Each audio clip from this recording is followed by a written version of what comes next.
before Doctor Who, The Wombles, The Railway Children and even Carry On Jack, the late great Bernard Cribbins saw action as a para in Palestine during his national service. "It was 6 months of getting shot at, I don't recommend it," he recalled. Yet despite near misses, the actor, who died last week aged 93, was only injured when he returned to acting. Here in extracts from his autobiography Bernard Who? 75 Years of Doing Just About Everything, he tells all about his close shaves with bombs and bullets, a bum deal in the desert and working with the very first Bond girl. On November 30, 1947, the Palestine War officially began. Prior to then, the British Army's 6th Airborne Division had been serving as peacekeepers in Palestine since the Second World War. We in 3rd Battalion, the Parachute Regiment, were sent out to take over and were transported to Palestine on the troop ship HMT Empire Windrush. We arrived at Peninsula Barracks, in Haifa, on about 8th of December and I was on one of the first guards there. Lucky old me, eh?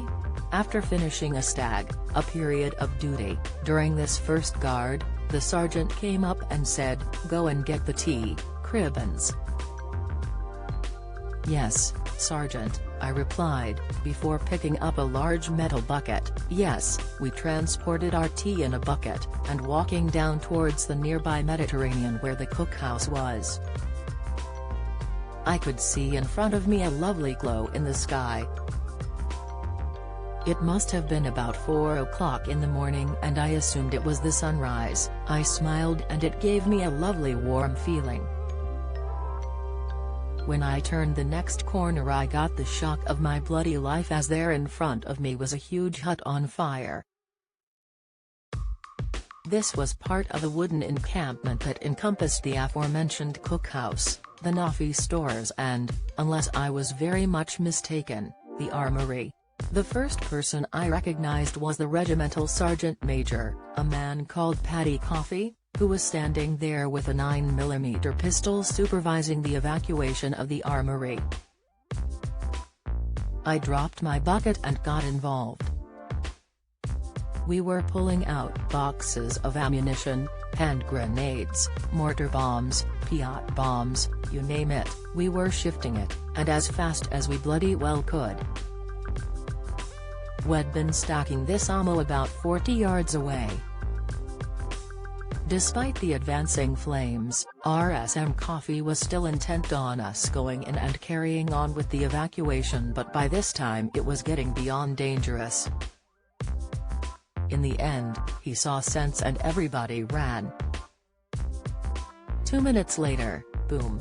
I'd never seen anything like it. After a few seconds, another explosion went off and before too long the entire place had gone up, including the cookhouse and the ammo.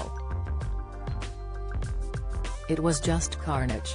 We were later told that 2 small children were killed as a result of the fire.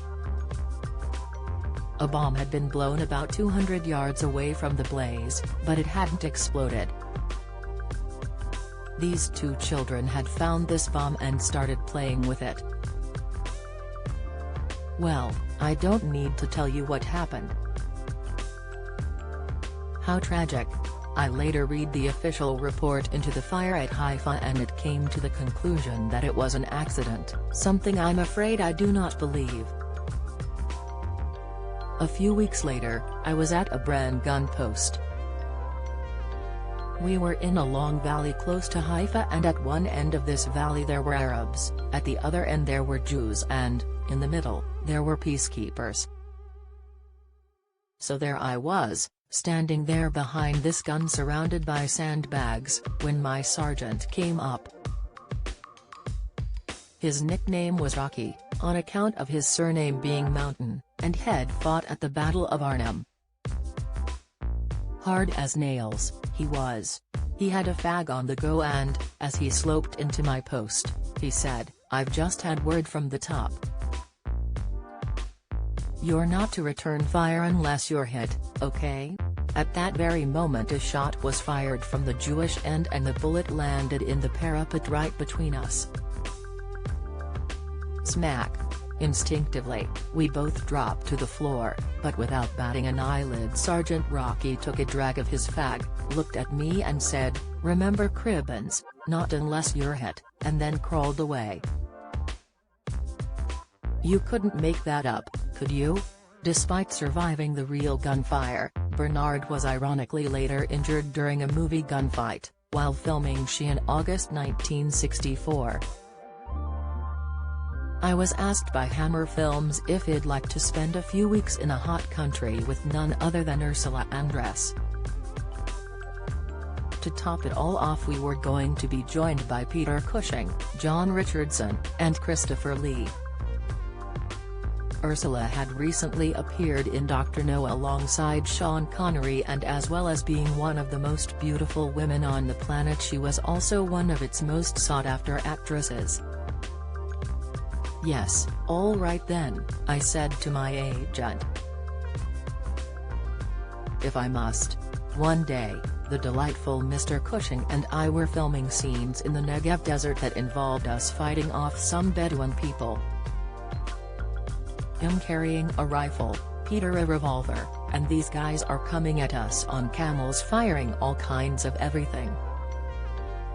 The special effects guy had been seconded onto another film, and so we'd been left with an Israeli army boy called Danny. He was enthusiastic, bless him, but he wasn't fully conversant with the do's and don'ts of staging a gun battle.